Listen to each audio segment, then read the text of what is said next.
Estrellas y Cartas, un show de podcastrología. Hoy presentamos Robert Louis Stevenson, el narrador herido. Bienvenidas y bienvenidos a este nuevo episodio de Estrellas y Cartas, un show de podcastrología. Hoy es jueves 13 de noviembre de 2025 y seguimos, navegando las intensas aguas de la temporada de Escorpio.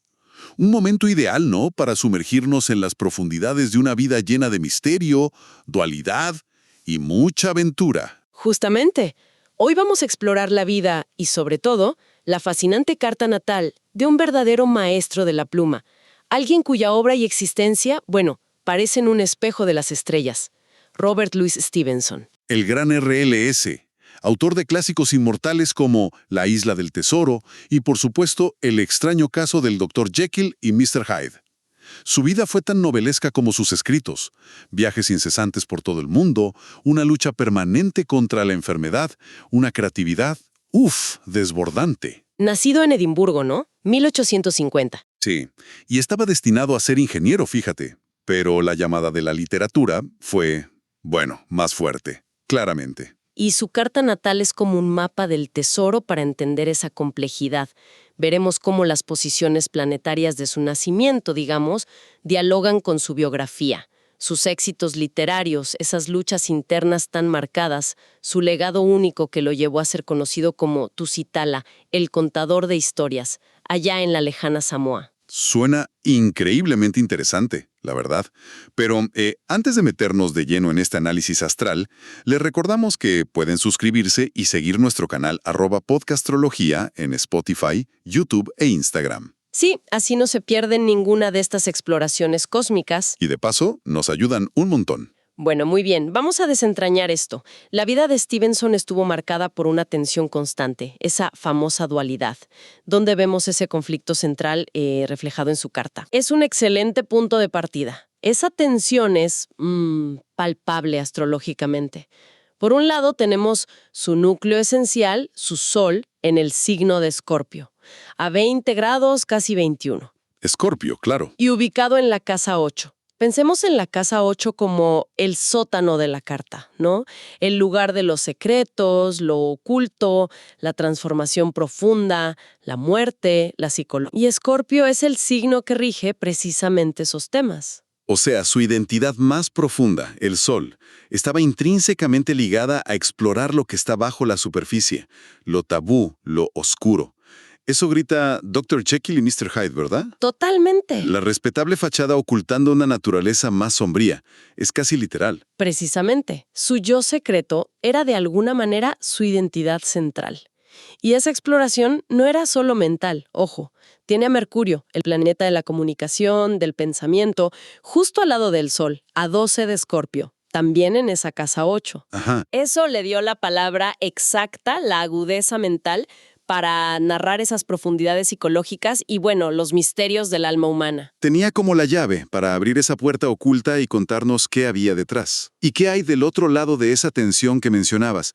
Si el Sol en Escorpio octavo es esa profundidad oscura. El contrapunto emocional es fascinante y complejo. Su luna, que representa el mundo emocional, el instinto, el bienestar, está en Piscis, a 8 grados. Piscis. Pura sensibilidad. Exacto. Empatía, imaginación sin límites, pero también, claro, vulnerabilidad. Y esta luna está en la casa 1, que es como la ventana de la carta, cómo nos mostramos al mundo. Entiendo. O sea que esa sensibilidad extrema, esa imaginación desbordante, no era algo oculto, sino visible en su persona. Quizá por eso se le percibía como alguien frágil o, etéreo. Exacto. Y para intensificarlo, esa luna está prácticamente pegada a Neptuno a 4 grados de Piscis, el planeta regente de Piscis, también en casa 1 y además retrógrado. Uva. Neptuno es el rey de la fantasía, los sueños, la inspiración artística. Se dice que Jekyll y Hyde nació de una pesadilla, ¿no? Pero también de la disolución, la confusión y la susceptibilidad a enfermedades esquivas o crónicas. Una doble dosis de sensibilidad y fantasía, pero también de vulnerabilidad física y emocional muy expuesta. Ahí ya vemos un posible conflicto. La profundidad oscura de Escorpio y la sensibilidad vulnerable de Piscis. ¿Pero qué genera la tensión directa? La tensión, la cuadratura fuerte, viene de Saturno. Este planeta que simboliza las restricciones, los límites, las lecciones duras, la estructura. El gran maestro Saturno. Ese mismo. Se encuentra en Aries, a 15 grados, también en la casa 1, y además retrógrado. Saturno en la casa 1 a menudo impacta directamente el cuerpo físico y la identidad que proyectamos. Claro. Al estar retrógrado, sugiere que esos desafíos se vivieron como algo muy interno, quizá recurrente. Saturno en la casa 1.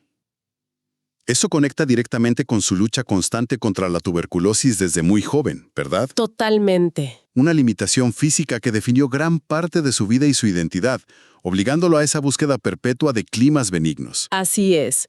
Y lo crucial es que este Saturno en Aries forma una cuadratura, un ángulo de tensión, de desafío, con su sensible luna en Piscis. Ahí está la tensión. Exacto. Es como si la dura realidad y las limitaciones físicas, o sea, Saturno, estuvieran en constante conflicto con su mundo emocional y su bienestar, la luna. Una fuente de sufrimiento, seguro, pero quizá también un motor creativo, ¿no? Qué interesante plantearlo así. La restricción como que alimentando la necesidad de escape, ya sea físico, viajando, o a través de la imaginación potenciada por esa luna Neptuno. Ahora, si esa era la compleja dinámica interna, ¿cómo se presentaba al mundo? ¿Cuál era su máscara social, digamos? Su ascendente, que es precisamente esa máscara social, la primera impresión que damos, está en Acuario, a casi 12 grados. Acuario. Acuario es el signo del innovador, el rebelde, el que rompe moldes, el humanitario, el que valora la libertad y la originalidad por encima de todo. Y sí que rompió moldes, ¿eh? Abandonar la ingeniería familiar por la bohemia literaria en plena época victoriana. Eso era toda una declaración de principios. Totalmente. Sus viajes constantes, su estilo de vida poco convencional, todo apunta a esa necesidad acuariana de ser diferente y, bueno, libre. Totalmente. Y para añadirle, digamos, más leña a ese fuego rebelde, tiene a Lilith, la luna negra media, a 15 de Acuario, muy, muy cerca del ascendente. Lilith también ahí. Sí, Lilith representa esa parte nuestra más salvaje, indómita, la que no se conforma, la que desafía las convenciones. Intensifica esa aura de outsider, de no encajar del todo. Entiendo. Así que proyectaba esa imagen de originalidad y rebeldía acuariana, intensificada por Lilith. Pero al mismo tiempo, la presencia de Saturno en esa misma casa 1 le ponía límites físicos muy concretos.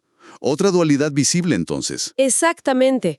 Una fachada de independencia y originalidad, pero con una fragilidad física subyacente y una lucha constante. Muy marcado.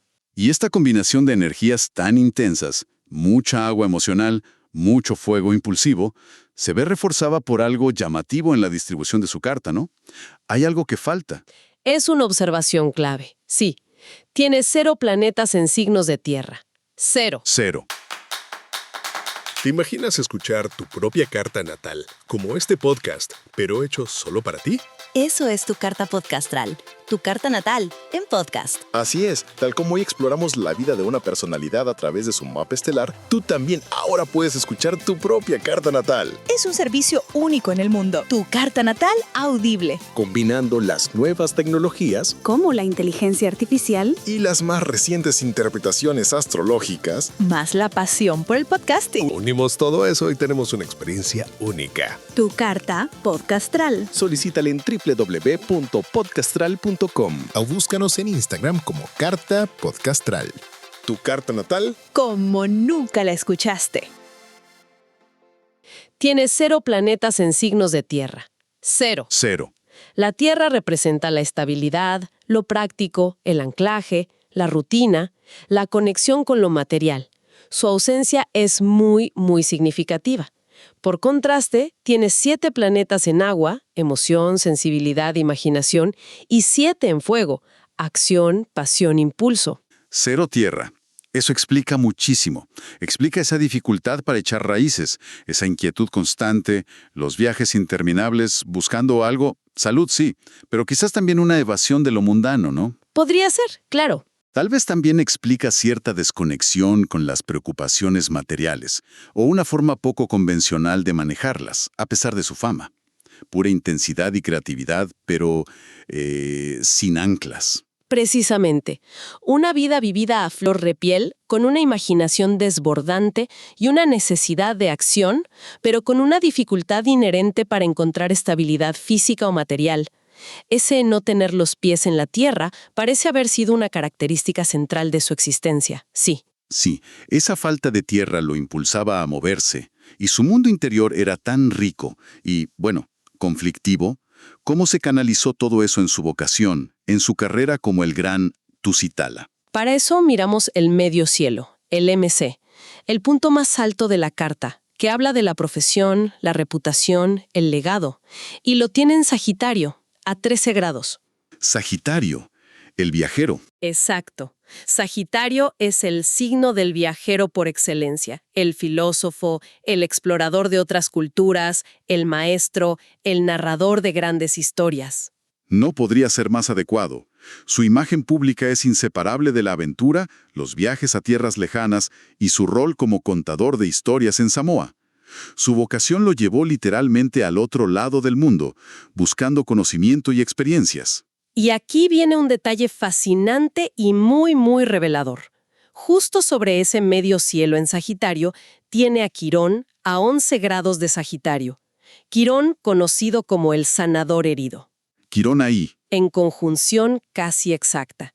Quirón representa nuestras heridas más profundas, pero también nuestra capacidad de sanar a otros a través de nuestra propia experiencia con el dolor. ¡Wow!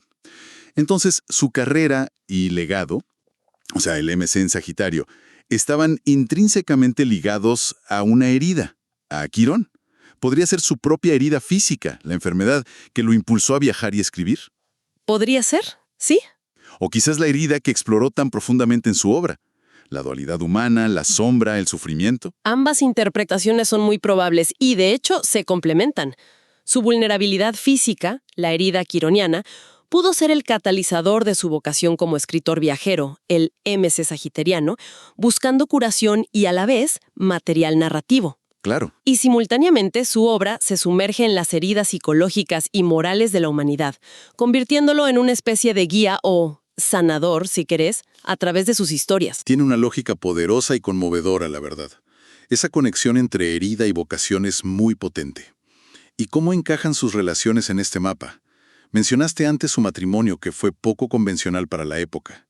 Sus relaciones también reflejan esa búsqueda de libertad y lo no convencional. Tiene a Venus, el planeta del amor, del placer, también en Sagitario, a 29 grados, un grado crítico. También Sagitario. Mucha energía ahí. Muchísima.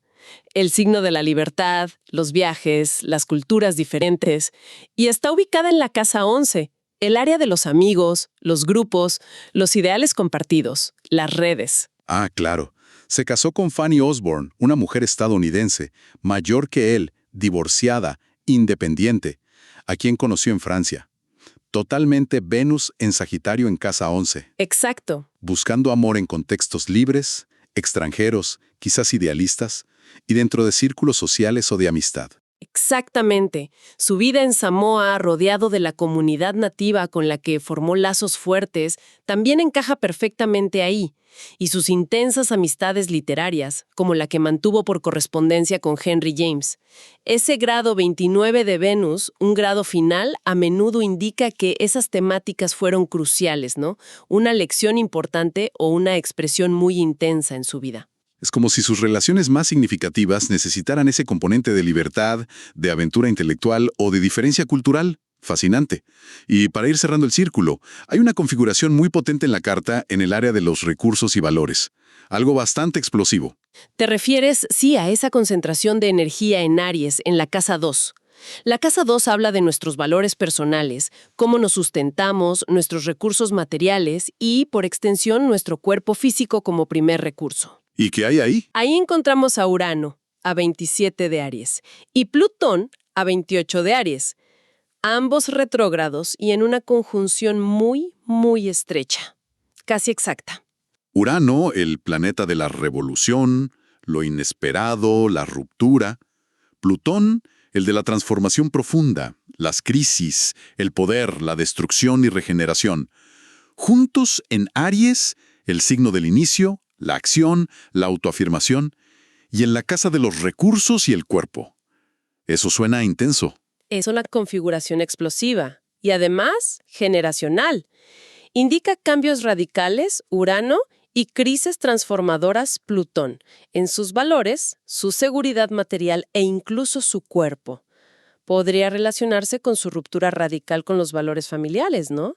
Lo de la ingeniería versus la literatura. Claro, sus valores personales. Sus crisis de salud crónicas y también eventos súbitos. Urano trae lo imprevisto, como esa hemorragia cerebral que finalmente le quitó la vida. Y tal vez también una forma muy inestable o poco convencional, uraniana, de gestionar sus finanzas, la casa 2, a pesar del éxito que tuvo. Podría ser, sí.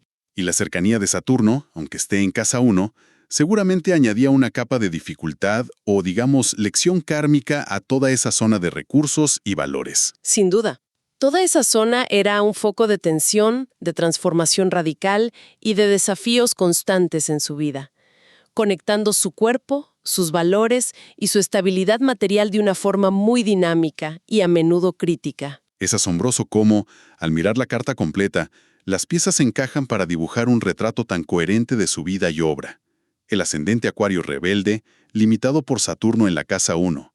La luna Piscis hipersensible y soñadora junto a Neptuno, en tensión con esa misma restricción. El sol Escorpio en la casa 8, destinado a explorar las sombras. La falta total de tierra impulsando su eterna búsqueda. Y el medio cielo en Sagitario con Quirón, marcando su destino como el narrador herido y viajero. Vemos la dualidad de Jekyll y Hyde no como una simple invención literaria, sino como un reflejo de tensiones muy reales en su propia carta. Ese sol en octava versus la luna Neptuno en 1, todo bajo la presión de Saturno. Totalmente. Su vida itinerante es un eco clarísimo del Sagitario en su MC y Venus, y de esa falta de tierra. Su lucha con la enfermedad resuena en Saturno, la luna Neptuno y esa conjunción Urano-Plutón en la casa del cuerpo y los recursos. Todo está conectado. Realmente te deja pensando, ¿hasta qué punto esas sombras, esas heridas, el sol en la casa de los secretos, Quirón en la vocación, son necesarias como combustible para la creatividad más profunda? ¿Acaso Robert Louis Stevenson necesitaba esa profunda duplicidad, como él mismo la llamó, para convertirse en el inolvidable Tusitala? Es una pregunta que trasciende la astrología, sin duda alguna. La carta nos muestra el mapa de las energías, las tensiones, los potenciales, claro. Pero la vida que se vive y la obra que se crea son el testimonio único de cómo un alma navega esas corrientes cósmicas, transformando a menudo el plomo del desafío en el oro del arte. Absolutamente fascinante. Esperamos que este análisis astrológico y biográfico les haya parecido tan revelador como a nosotros. Nos encantaría leer sus impresiones. ¿Qué les resonó más? Pueden dejarnos sus comentarios en nuestras plataformas. Y no olviden suscribirse y seguir a @podcastrología en Spotify, YouTube e Instagram para no perderse futuras exploraciones donde conectamos las estrellas con las historias humanas. Esto fue Estrellas y Cartas. Nos escuchamos en el próximo episodio.